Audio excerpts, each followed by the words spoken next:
was doubling over. The load on my shoulders was a weight I carried with me every day. 10点了，早上还是蛮舒服的。各位好，老印路游记，我现在是在云南的西双版纳，它景洪市边上20公里左右处的一个营地吧。然后这边村庄里边基本上家家户户都做汽车露营地，基本上把所有东西都摆出来了啊，因为陆陆续续的要用嘛，所以都摆出来了。那今天的话，我们开前面单车到景洪市里面去逛一圈。主要是坦克之前看到吧，这个问题要把它配掉，然后又要到做保养的时间了。看不清楚了。这个玻璃就是当初摩托碎的，其实一直到现在还没去处理。然后这边营地的话，其实挺大的。相对来说挺大的，基本上能够停个50-60辆房车，那边房车还多一点，然后这里就可以出去了。其实前天到这里感觉还没这么热，昨天这个时候也没这么热，但是今天就热了。你看我一边说和大家说话，一边就出汗啊，就太冷不行，太热也不行，人就是这么。对吧？这么讲究啊！不过好在晚上睡觉的时候它不热，基本上在14-15度左右吧。然后盖一条薄薄的被子就可以睡觉了，所以我基本上就短袖，块头沙滩裤也穿起来了啊，就正式进入热带的这种记号了啊。西双版纳，昨天这边是有人结婚的。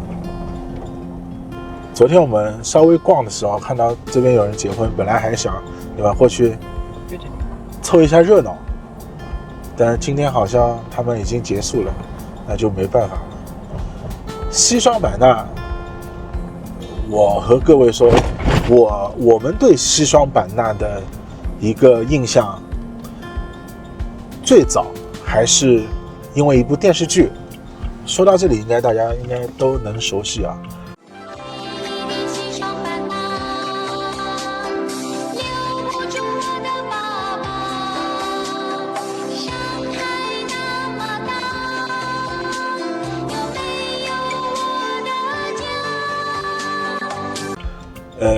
孽债当初是在西双版纳取的景嘛，所以我也是在那个时候才知道啊，中国有这么一个，在中国的云南有这么一个地方叫西双版纳，但是一直没有来过，所以这次在云南经过西双版纳，包括市里边都要好好逛一下。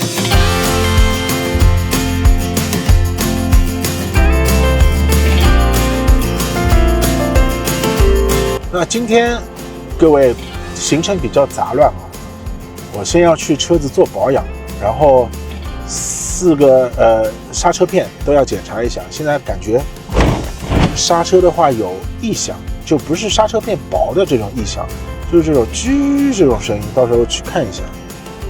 还有就是块头说的是那个什么江边夜市。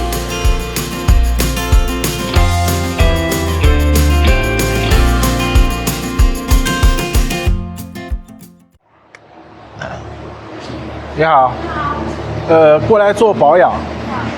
第一次过来是吧？对，然后还有地方要更换刹车片啊什么的。你把行驶证给我一下可以吗？行驶证。好，现在在维修车间，然后跟师傅稍微对接了一下，对接一下之后呢，基本上好多问题啊，我现在盘给大家看一下啊。第一个问题，它这边。就上次在阿里的时候弄坏的，它自己掉下来了嘛，这个要配一下。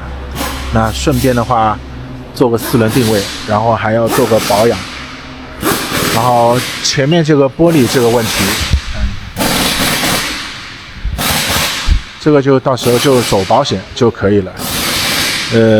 然后还有整车做个保养。做保养的话，火花塞要换掉，火花塞，对吧？火花塞要换掉，已经快6万公里了。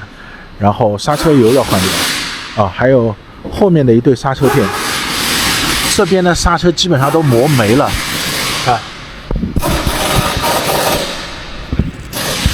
也要换掉。所以这次要好好弄，弄好之后接下去再走啊。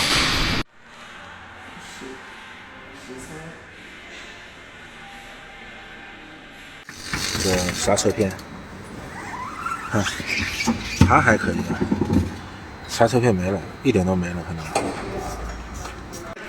能。啊，现在还有个新问题啊，刹车片拆完之后，你看，它里边其实已经磨到那个刹车盘了。本来都是应该光滑的，你看中间，这就是废。但是那边一个没有磨到，而且那边一个刹车片没有全部磨光，没有磨到这边。对，就右后轮的话，就刹车片磨光之后又磨到盘了，那么等于现在又要换盘了。如果不换盘的话，新的刹车片夹上去，它会加速刹车片的使用，就会很快就磨光了，因为不光滑了嘛，对吧？这个是换下来的刹车片，你看这边，然后这个是新的刹车片，我放在一起给大家对比一下。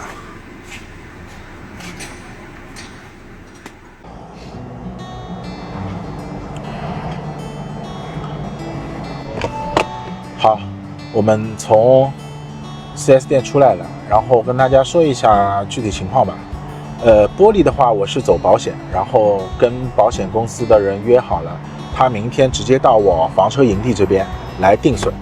今天是做了个保养，然后换了4个火花塞，再换了刹车油，因为已经快6万公里了。然后后刹车片本来是想要换上去，但是，对吧？刚刚大家也看见了，右后轮的刹车盘里边磨损了。那如果换上去新的话，新的刹车片压在那个刹车盘上，磨损的会更加厉害，所以要等刹车盘。刹车盘它这边没有现货，所以还有右前轮一个盖子也是没有现货，所以等于3样东西，一个是玻璃，一个是右前轮盖子，还有一个是右后轮的刹车盘。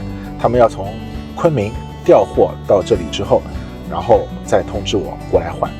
那今天反正4轮定位还没做，4轮定位到时候等后面的刹车盘换好，刹车片新的刹车片装好再做。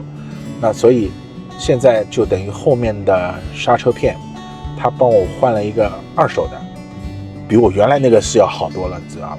然后反正先室内先开着，我们可能会在版纳多待几天，因为距离它玻璃和刹车盘发货的话，估计还要2天之后，2到3天之后才发货。昆明发过来就1个晚上就可以了，所以既来之则安之吧，顺势而为。其实顺势而为，包括我们出来一直到现在都是一个顺势而为。另外再插嘴一句，告诉大家一件事，本来是想去老挝的，因为去过的应该都知道，版纳这边火车站，然后直接可以到老挝琅勃拉邦这边，前后大概也就1个多小时吧就到了，中间就出个口岸嘛，4-5个小时啊，因为路程其实不用4-5个小时的，主要要出口啊、办手续啊这种东西。那后来查了一下，我们是因为之前也说不准什么时候到版纳嘛，所以我们也不敢提前多少天去订这个火车票。但是现在一看，因为它版纳到琅勃拉邦，或者是琅勃拉邦到版纳，它每天就早上8点半只有一班高铁过去，那这个就人数有限了，就造成了火车票很难订。我们现在看下来能够订到的也是1个多星期之后的，去可以订得到，回来订不到了。所以后来网上我们自己也查了一下，好多人都是就感觉过去之后反正就每天刷嘛，有些人是困在老挝回来了，各位知道吧？然后我还刷到一个有趣的案例，是人家从西双版纳到了老挝之后，然后连续几天刷不到回来的票，他就索性直接又到泰国去了。到了泰国去之后呢，再直接泰国飞机再坐回自己居住的城市啊，就这么玩了，你知道吧？所以可能我们之前在网上看到好多，包括博主，包括是一些媒体视频啊，老挝风景很美啊这种东西的，但是去的话确实是挺累的，就这个路上包括一些手续啊什么东西的，虽然说是很方便啊，你签证当天到领事馆去250一个人都能够办下来啊，但是还是觉得可能我们节奏会慢一点啊，我们会觉得太赶了，所以这个东西我们后来最终决定就顺势而为吧，既然时间凑不上，那我们就继续往下走啊。但是车这个事情是没有办法的，各位，车这个事情必须要解决啊，这个优先等级是放在最高的啊。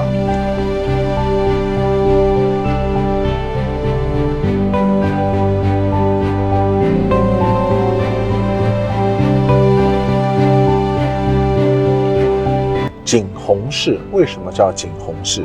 景洪市怎么由来的？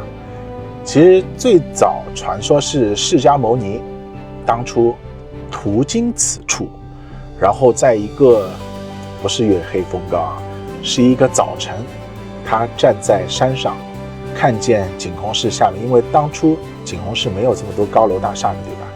然后看见一片，尤其是这个太阳光洒下来这种感觉，然后他就惊轰一下，所以就变成景洪市了，知道吧？就是这样由来的。这个是纪录片里边听来的，不是我杜撰的，也不是我想出来的，真的有这个事情。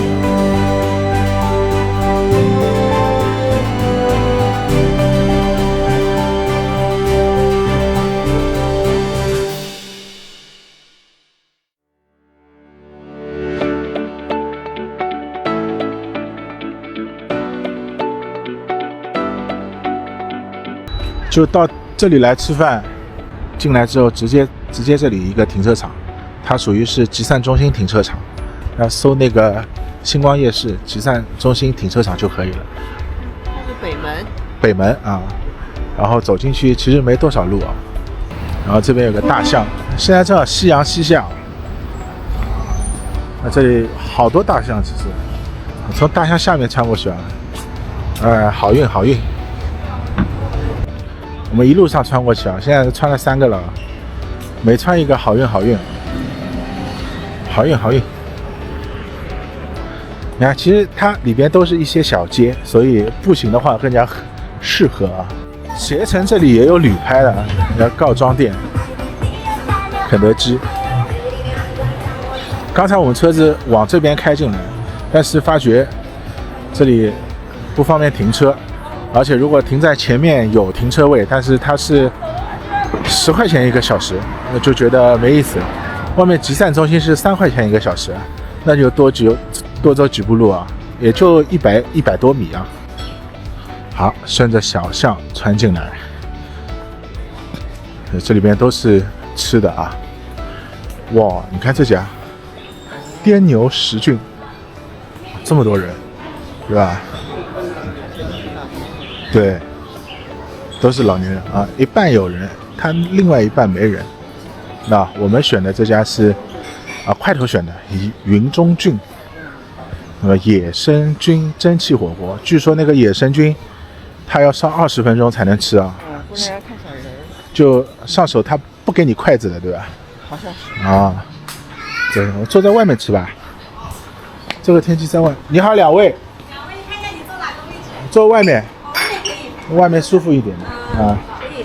好，看一下你坐哪一个？就坐这里吧。好。那个团购是多少来？团购是238，2到3人。我买的时候是190多。你买的190多啊，那不错不错。块头在上海的时候一直喜欢吃菌子的，所以在上海能吃到什么菌子？就是黑木耳、香菇，就是这种菌子。然后我也被他带的也喜欢喝汤啊什么东西了。跟大家报一下，它有什么菜啊？野生菌拼盘，拼盘的话上面有9种，什么羊肚菌、竹荪菌、牛肝菌、青肝菌。哎，这个我认识，剑手青。看小人儿。就这个东西要处理干净啊，不然的话吃好之后会致幻的啊。我说要煮熟，严重的会送医院的，对吧？菌子给你们下过了，需要介绍吗？最好介绍。可以说一下，可以说一下。剑手青是哪一个？剑手青是这个。哦，这就是剑手青。这个是要煮很久是吗？是的。哦。然后这个是竹笋。竹笋。黑皮牛肝菌。黑皮牛肝菌。啊。这个是鹿茸菇。鹿茸菇。真没看见过。这个鸡松。对，啊，松茸。这个羊肚菌。羊肚菌。羊肚菌看的。鸡油黄。这个青杆菌。好，下去了。是不是要煮20分钟左右？15分钟。15分钟。哎，有些地方我看是它没煮熟之前是不给筷子的。以前是不啊，以前是。不过吃菌子这个事情现在也是大家都普及了，对吧？所以基本上也知道，给你筷子你现在吃吧，你现在吃吧。你想看小人你想看小人你就吃啊，你不想看小你就不吃。我今天不想看小人就不吃了。他说煮15分钟。啊，有个定时，看，有个定时。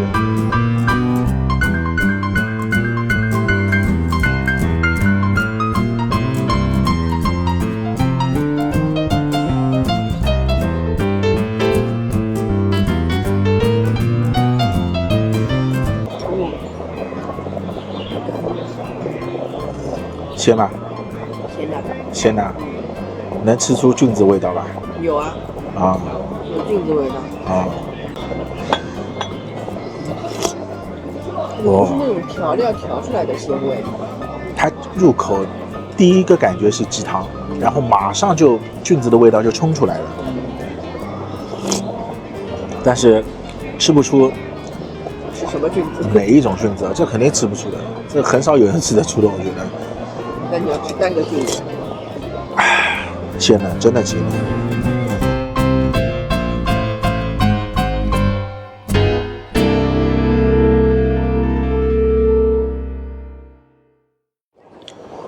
碰到一个大爷，然后。物业好老半天，现在可以扫码了。哎，他还知道我是用微信。谢谢啊。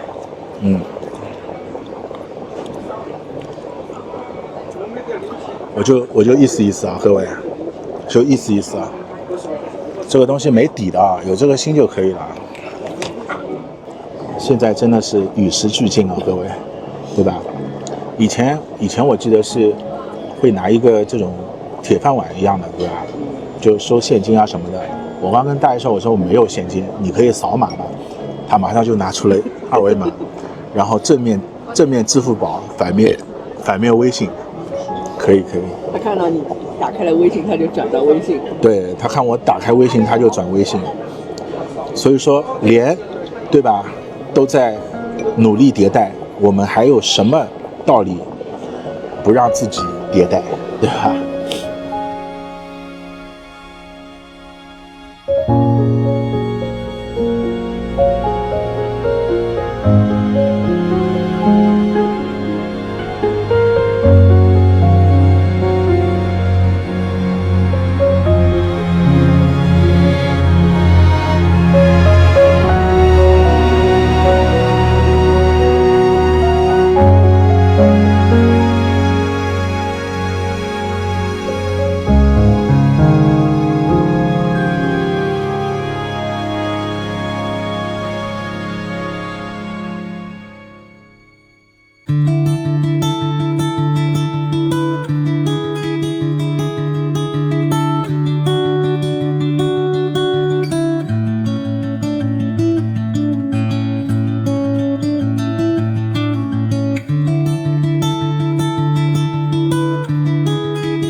哇，这2条路晚上基本上都变成步行街了，各位，你看。5亿批发城大放送猫山王19块8元。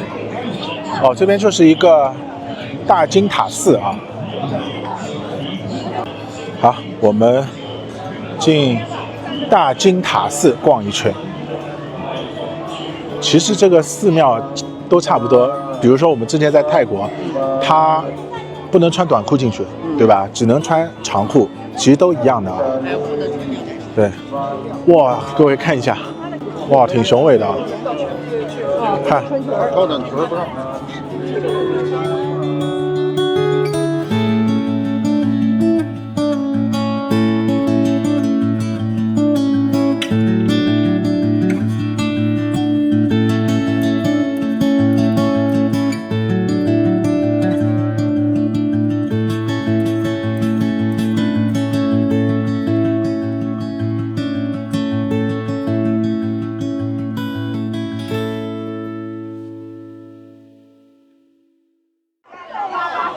这边就是星光夜市的入口，然后我们准备再往下面，对，再往下面走一走。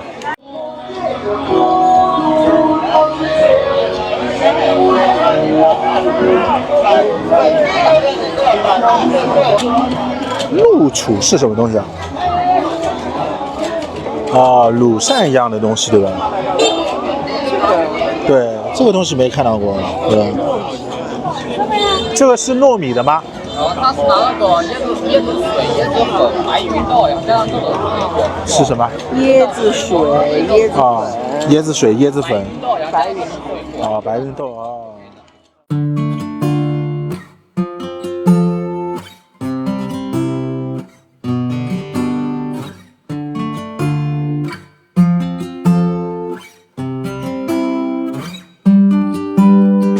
好，我们现在从星光夜市出来了，然后给大家看一下晚上的西双版纳大桥，下面还是澜沧江啊。澜沧江一直再往南下去呢，就是湄公河了啊。其实刚才跟块头也在说，西双版纳因为感觉这个城市因为主要是靠旅游嘛，所以很多的商业配套都成熟了。所以说过来旅游的话，确实是可以，所有东西都很便利，但是就未必适合旅居了。旅居还是要找清静一点的地方，所以旅游和旅居还是差别挺大的。因为我旅游的话，我哪里热闹，然后对哪里有人气，或者是哪里有新鲜感，哪里吸睛，对吧？就往哪里走。但是旅居的话是哪里清静，或者哪里菜场便宜啊，哪里的空气好，烟火气，哪里的烟火气的话，其实刚刚那个我觉得不，烟火气就是说本地人的烟火气，不是那种对，不是游客的烟火气，对，不是那种什么。其实刚刚那个星光夜市，其实大多数是游客的烟火气，对，而不是本地人的那种烟火气。因为他那边就是那些店也都是外地来做生意的人，对，开在那边的。对。